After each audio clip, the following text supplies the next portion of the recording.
साकरात्तमोदकं सदा विमुक्तिसाधकं कलाधरावतंसकं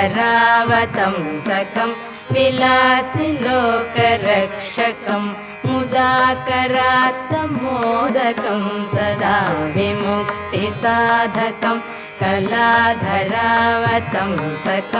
विलासिलोकरक्षकम् अनायकैकनायकं विनाशिते भदैत्यकं गताशुभाशुनाशकं नमामि तं विनायकम् अनायकैकनायकं विनाशिते भदैत्यकं